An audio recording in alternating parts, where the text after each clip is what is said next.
Kali ini, gue bakal ceritain lanjutan komik God of Martial Art. Sebut saja ini chapter 121. Untuk novelnya sendiri, ini dimulai pada chapter 280 sampai 282. Video ini adalah spoiler dari lanjutan komiknya. Jadi yang bisa bertahan dengan rasa penasarannya, ya jangan tonton video ini. Nanti Anda bisa keterusan. Oh ya, sebelumnya gue mau minta dukungan dari kalian semua untuk subscribe channel ini, biar gue makin semangat buat videonya. Dan jangan lupa nyalain loncengnya juga, biar kalian tidak ketinggalan video-video selanjutnya.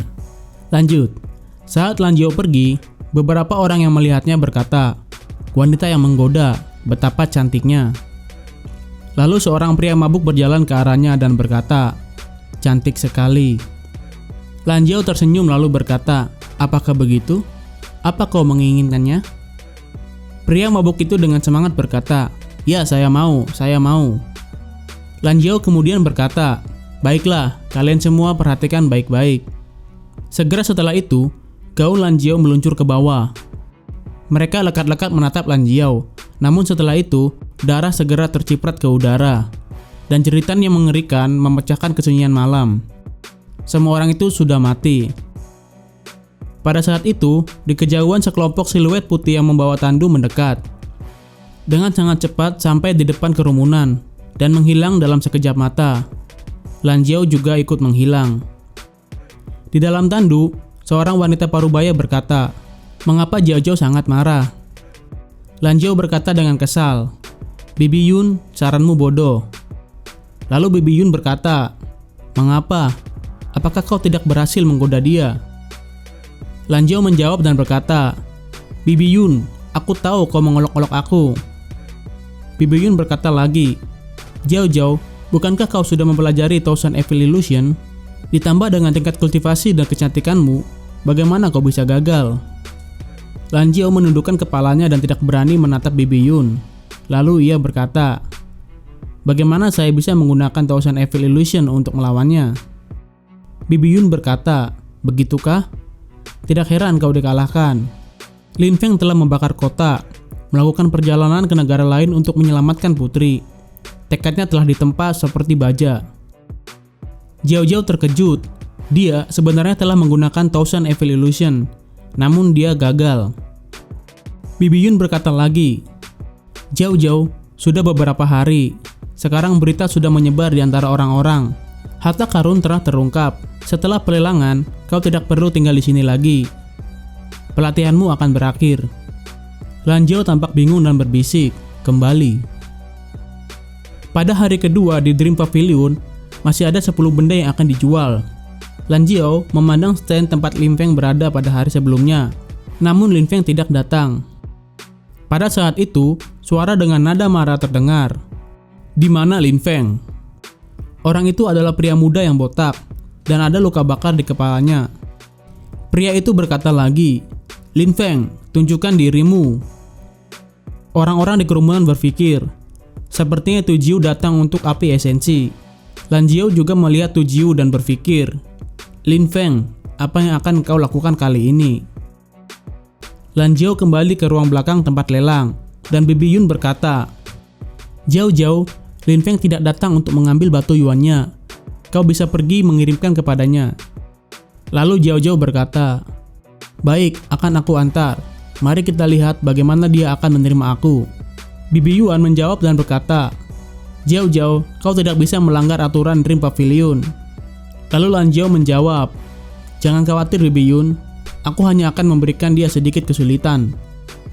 Pada saat itu, Tu Jiu juga pergi dari tempat pelelangan dan pergi mencari Lin Feng. Di suatu tempat, orang-orang dari desa gunung es dan salju juga pergi untuk mencari Lin Feng. Di Celestia Restoran, Lin Feng sedang duduk sambil melamun. Orang-orang sedang berbincang-bincang tentang sebuah berita. Salah seorang berkata, pernahkah kau mendengar bahwa baru-baru ini ada harta yang telah muncul di Celestia River?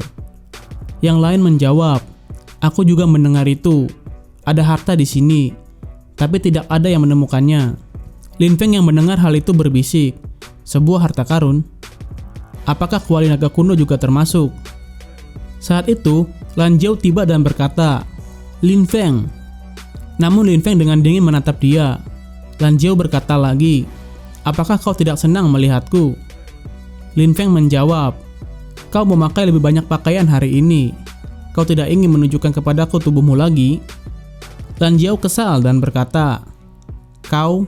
Namun dia melanjutkan berkata lagi, "Lin Feng, aku punya 20.000 batu yuan berkualitas medium." Lin Feng berkata, "Serahkan mereka." Lan Jiao tersenyum dengan dingin dan berkata, "Apakah kau pikir akan semudah itu?"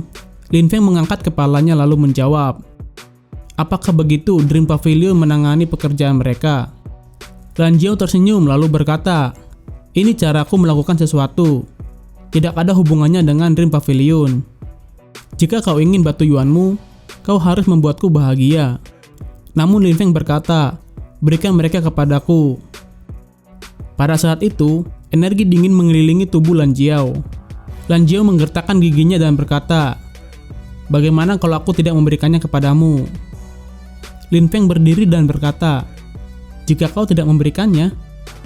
Lin Feng melepaskan energi dingin dan berkata lagi, "Aku menyarankan kau berpikir dengan hati-hati." Lan Jiao melemparkan tas kecil ke arah Lin Feng lalu berkata, "Lin Feng, kau benar-benar bajingan." Lalu dia pergi.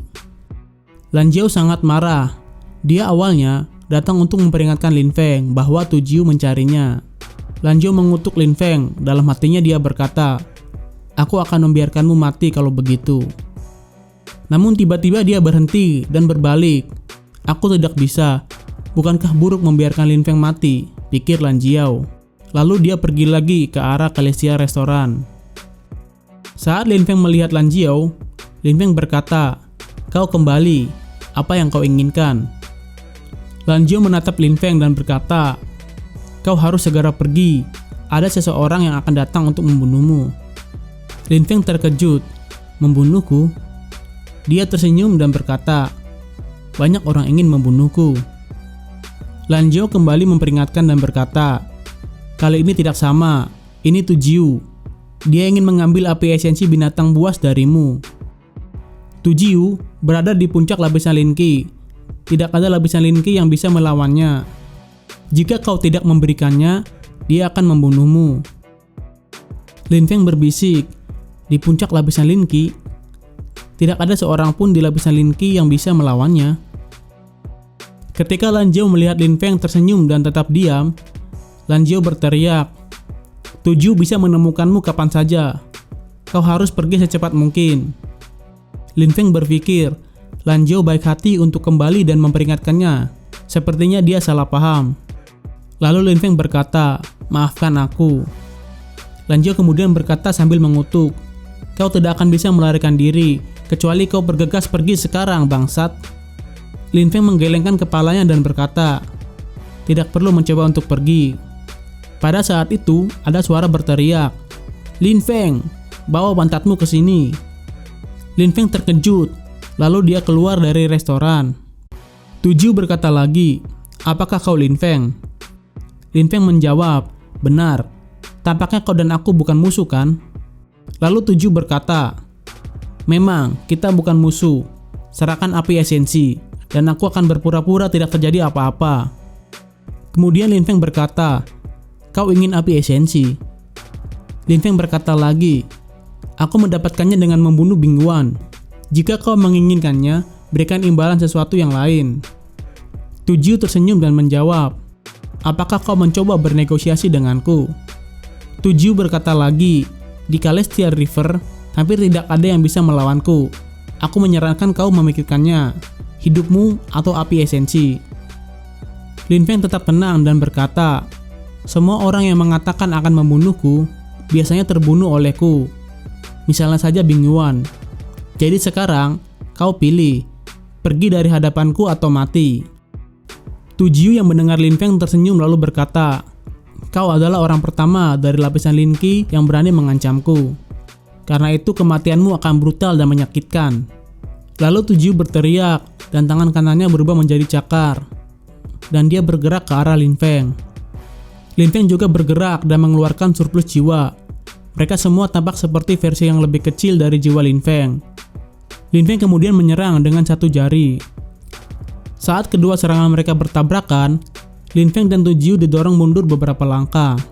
Tu Jiu lalu berkata, "Kau hebat, tetapi seperti sebelumnya, kau akan mati." Setelah itu, beberapa bayangan Tu Jiu muncul dan bergerak menuju Lin Feng. Namun Lin Feng menghindari semua serangan itu. Tu Jiu menjerit lagi dan sepasang cakar raksasa muncul, lalu bergerak ke arah Lin Feng. Orang-orang di kerumunan yang melihat itu berkata, "Ini akan selesai, Lin Feng akan mati." Namun pada saat itu, energi ungu muncul dan menghalangi cakar Tu Jiu mencapai Lin Feng. Cakar Tu Jiu kini sepenuhnya diselimuti energi ungu. Lalu Tu Jiu menjerit kesakitan, cakarnya telah hilang. Dia mengangkat tangannya yang hancur. Kulitnya terkelupas dan daging mulai mencair.